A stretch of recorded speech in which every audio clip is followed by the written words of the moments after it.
जंगल पहुंचकर बिरजू ने देखा कि मोहन मिट्टी खोद रहा था। हो, इसका मतलब मेरी पत्नी सही कह रही थी। मोहन मुझसे झूठ बोलता था। अब मैं वही मिट्टी इस्तेमाल करूंगा जो ये खुद ले रहा है। हाँ। थोड़ी देर बाद मोहन मिट्टी खोदकर वहां से चला गया। फिर बिरजू गया और उसी जगह से मिट्टी निकालकर अपने घर ले आया। गौरी, आज मैंने सच्चाई देख ली। मतलब मैं विश्वास नहीं कर पा रहा हूँ कि मोहन मेरा खास मित्र मुझे धोखा देता था। अरे वो खुद दूसरी मिट्टी लेता था। तो अब एक काम करते हैं, तुम जो मिट्टी आज लाए हो उससे दिए बनाओ, और जो मिट्टी कल मोहन के कहने पर लाए थे उससे मैं एक बर्तन बनाती हूँ। दूध का दूध और पानी का पानी हो जाएगा। दोनों अपने बर्तन बनाने लगे। दिए बनाए बढ़िया बढ़िया से। ये लो।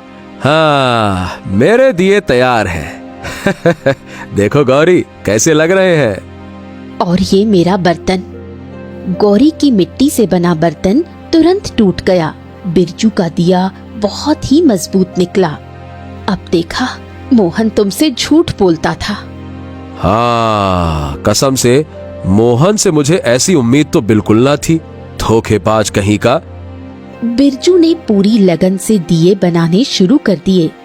इधर दूसरी ओर मोहन की पत्नी चमेली मोहन से बोली, न जाने क्यों मुझे लगता है कि प्रतियोगिता बिरजू जीत जाएगा। तुम पागल ओगल हो गई हो क्या? बिरजू कभी नहीं जीत सकता। अरे वो वही मिट्टी इस्तेमाल कर रहा है जो मैंने बताई थी। उसके दिए ज्यादा देर नहीं टिकेंगे। महाराज मुझे ही इनाम देंगे। देखना तुम। दिन बीतते गए। एक दिन मोहन बिरजू के पास पहुंचा और उसके बनाए हुए दिए देखकर चौंक गया।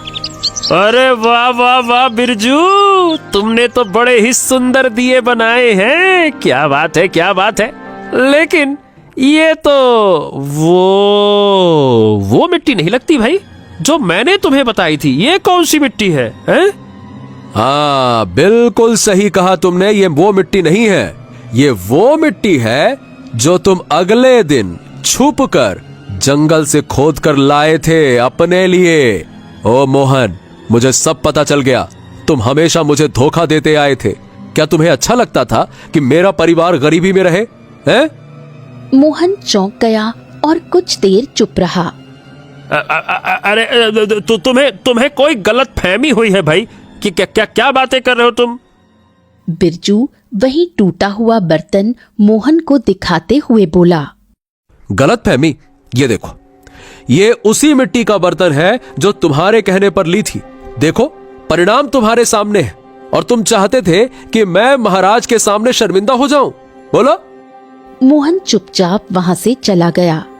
मोहन घर लौटा और सारी घटना अपनी पत्नी चमेली को बताई। मुझे इसी बात का डर था। अब भी समय है, बिरजू से क्षमा मांग लो। अरे अरे अरे, बकवास बंद करो। मैं उससे क्षमा नहीं मांगूंगा। पागल समझा है क्या मुझे? इतना छोटा आदमी नहीं हूं मैं। अब मैं देखूंगा कि वो मिट्टी के दिए महाराज तक पहुंचाता कैसे है। दिवाली परसों है ना, अगर आज रात उसके दिए खराब हो गए तो वो तो प्रतियोगिता में पहुंच ही नहीं पाएगा और मैं जीत जाऊंगा। हाँ। चमेली कुछ नहीं बोली और गुस्से से वहां से चली गई। रात का समय हो चुका था। आकाश में चांद बादलों के पीछे छिपा हुआ था। मोहन चुपचाप अपने घर से निकला और धीरे धीरे चलते हुए बिरजू के घर के बाहर जा पहुंचा। आंगन में बहुत सारे मिट्टी के दिए रखे हुए थे। मोहन ने उन सभी दियों पर पानी फेंक दिया। अब तो ये मिट्टी हो चुकी है बेकार। मैंने इसमें डाल दिया पानी और ये कल तक पूरी तरह से खराब हो जाएगी। अब देखता हूँ बिरजू कैसे जीतता है प्रतियोगिता। बड़ा आया।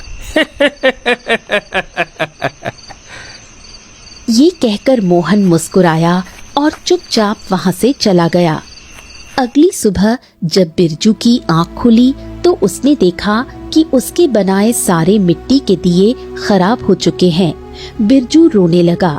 तभी वहाँ पर उसकी पत्नी गौरी आ पहुंची। क्या हुआ? अरे ये देखो गौरी, कल तक तो ये सब कुछ बिल्कुल सही थे, ये इनमें पानी कहाँ से आ गया? हे भगवान, कल दीपावली है, अब मैं एक दिन में इतने सारे दिए कहाँ से बनाऊं? हे भगवान, क्या करूं? ये जरूर आपके पड़ोसी मोहन का काम है। तुम उसका रहस्य जान गए, इसलिए उसने जानबूझकर तुम्हारे दिए खराब कर दिए। मैं उस मोहन को छोड़ूंगा नहीं, धोखेबाज कहीं का। कोई फायदा नहीं, तुम्हारे पास कोई सबूत नहीं है। अब चाहे जितने भी कम दिए बना पाओ बनाओ, लेकिन जंगल जाओ और नई मिट्टी से दिए बनाओ। महाराज को सारी सच्चाई बताना।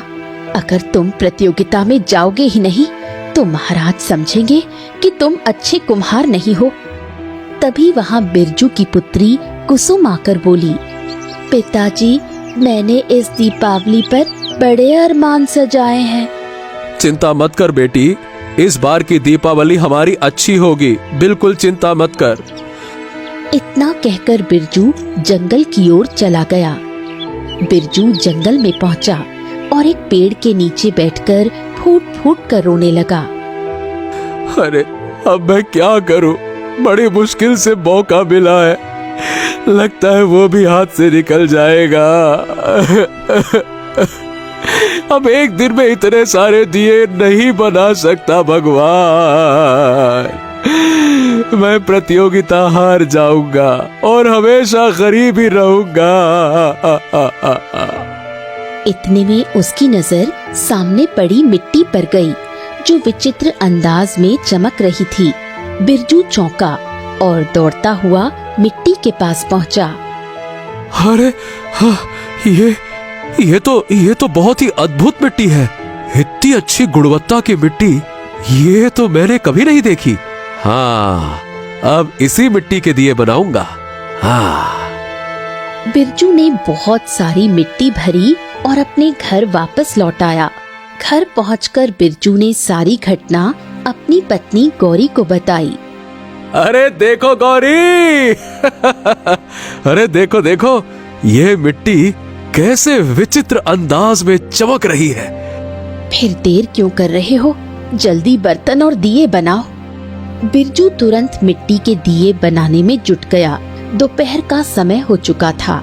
लगातार काम करते करते वो थक गया। तभी गौरी उसके पास आई। सुबह से तुम लगातार काम कर रहे हो, आओ कुछ देर खाना खाकर आराम कर लो।